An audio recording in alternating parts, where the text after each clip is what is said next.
أعوذ بالله من الشيطان الرجيم بسم الله الرحمن الرحيم قل إن ربي يبسط الرزق لمن يشاء من عباده ويقدر وما أنفقتم من شيء فهو يخلفه وهو خير الرازقين അള്ളാഹു അവനുദ്ദേശിച്ച അവൻ്റെ അടിയാറുകളിൽ നിന്നും അവനുദ്ദേശിച്ചവർക്ക് വിഭവങ്ങൾ ധാരാളം നൽകുന്നു, അവനുദ്ദേശിച്ചവർക്ക് കുറച്ച് നൽകുകയും ചെയ്യുന്നു.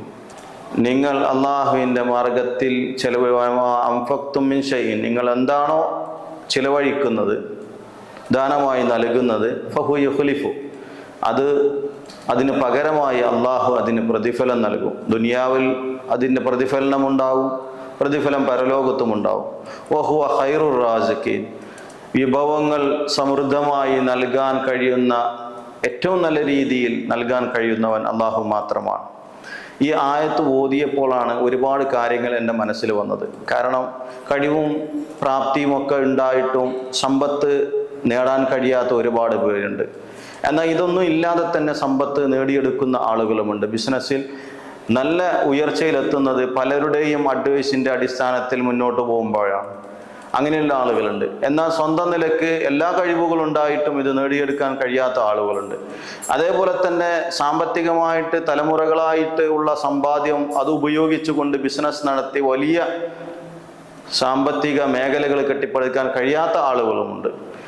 ഞാൻ പറഞ്ഞു വരുന്നത്, നമ്മുടെ ഐഹിക ജീവിതത്തിൽ നേടിയെടുക്കുന്നത് നമ്മുടേതായ ഒരു കഴിവ് കൊണ്ടല്ല, അതിനപ്പുറത്തേക്ക് നമ്മൾ വിചാരിക്കുന്നതിനപ്പുറത്തേക്കുള്ള ഒരു ശക്തി നമ്മളെ എവിടെയോ ഭരിച്ചു കൊണ്ടിരിക്കുന്നുണ്ട്, അതല്ലെങ്കിൽ നിയന്ത്രിച്ചു കൊണ്ടിരിക്കുന്നുണ്ട് എന്നുള്ള ഒരു ഉറപ്പിലേക്ക് എത്തുന്നതാണ് ഈ ആയത്ത്. കാരണം എല്ലാവർക്കും എല്ലാം നേടാൻ കഴിയാത്തത് അവൻ്റെ പരിശ്രമമില്ലാത്തത് കൊണ്ട് മാത്രമല്ല, അത് ചില തീരുമാനങ്ങളാണ്, അത് ചില നിയന്ത്രണങ്ങളാണ്.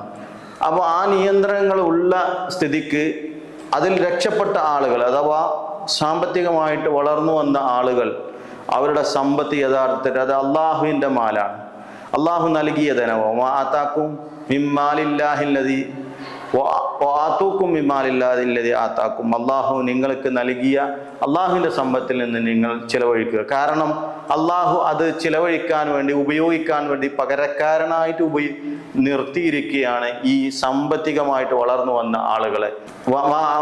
അൻഫിഖൂ മിമ്മാ ജഅലകും മുസ്തഖ്ലഫീന ഫീഹി, അള്ളാഹു നിങ്ങൾക്ക് പകരമായി നൽകിയ, ഏൽപ്പിച്ചു തന്ന സമ്പത്തിൽ നിന്ന് നിങ്ങൾ ചിലവഴിക്കുക എന്ന് പറയുന്നതിൻ്റെ ഉദ്ദേശം തന്നെ നമുക്ക് സാമ്പത്തികമായി നമ്മൾ വളർന്നു വരുമ്പോൾ അത് അള്ളാഹുവിൻ്റെ ധനമാണ്, നമ്മുടെ കഴിവ് കൊണ്ടോ പ്രാപ്തി കൊണ്ടോ നേടിയെടുത്തത് മാത്രമല്ല, അതിലുപരി അള്ളാഹുവിൻ്റെ തീരുമാനമാണ് എന്ന് മനസ്സിലാക്കി അതിൽ നിന്നും അള്ളാഹുവിൻ്റെ അടിയാറുകളിൽ ഇത് വിരളമായി നൽകിയ ആളുകൾക്ക് ഉപകരിക്കുന്ന രീതിയിൽ ഉപയോഗപ്പെടുത്താൻ അള്ളാഹു തൗഫീക്ക് നൽകി അനുഗ്രഹിക്കുമാറാകട്ടെ.